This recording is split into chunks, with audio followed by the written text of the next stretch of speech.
Hi!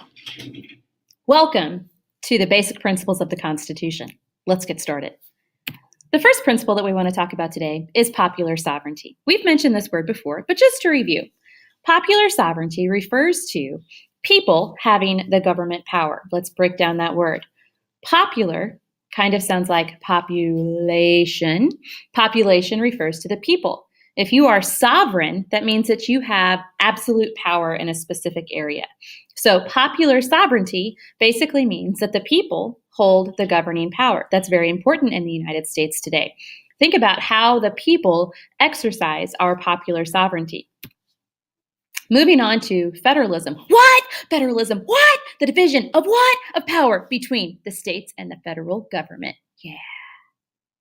Yes, so federalism is also a basic principle of our Constitution, of the way our government is set up. We have a federal system, meaning that we have a national or federal government that has some power, and then we also have regional governments, state governments, that have other power.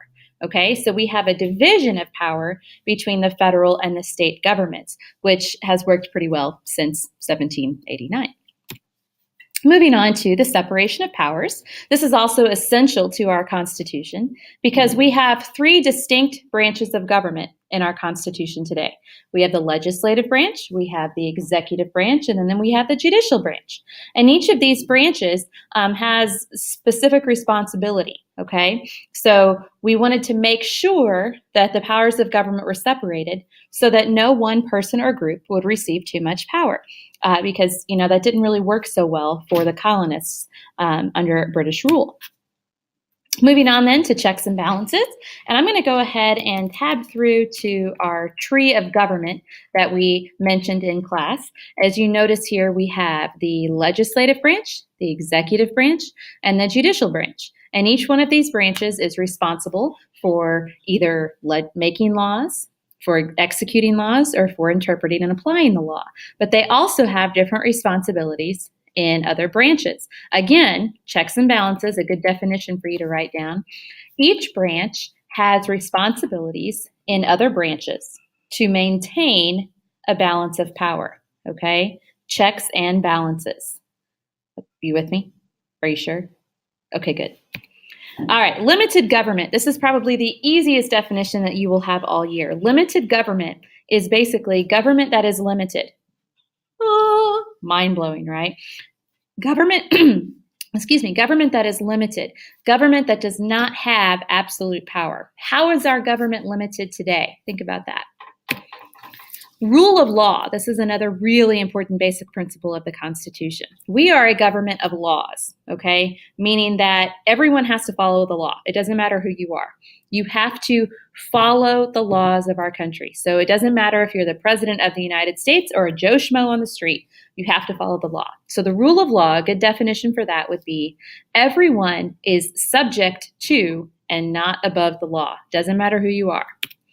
Next, we have due process in the United States. That's pretty important. If you are charged with a crime, you cannot be deprived of your right to life, liberty, or property without due process of law, meaning you have to be given, you have to be told what you're accused of. You have to be given the right to defend yourself. You have to be given the opportunity for a jury to hear your case. So you have to be given due process. There are certain things that have to happen before you can lose your life, liberty, or property. Okay?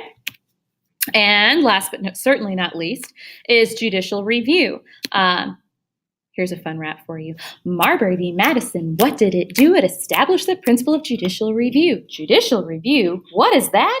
The court's power to say what is whack. Just in case you didn't catch that, judicial review was established by Marbury v. Madison, which was a super important case that we talked about. Marbury v. Madison, in establishing judicial review, granted the court the authority to declare acts of Congress or the president unconstitutional. So judicial review is the power of the federal courts to determine the constitutionality of acts of Congress or the president. Okay? Now, and let me get this up here. There we go. All right. So here is just a nice image for you to think about whenever you're pondering, if you will, the branches of government. We have the legislative branch, which is made up of Congress. Congress is comprised of the House of Representatives and the Senate. We have the executive branch, which is comprised of the president, the vice president, and also the cabinet, which isn't listed in this image. And then you have the judicial branch, which includes the Supreme Court and also federal courts. Okay, if you have any questions, let me know.